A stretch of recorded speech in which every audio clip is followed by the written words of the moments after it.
Ми отримали скарб. Цих книг немає у вільному доступі, а в нашій кав'ярні є. Друга книга «Плато» присвячена пам'яті загиблого воїна Михайла Рибіцького.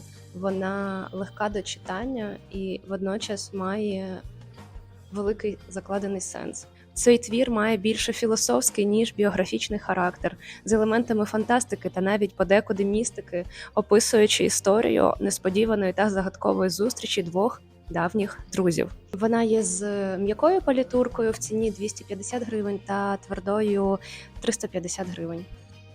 Дуже раджу.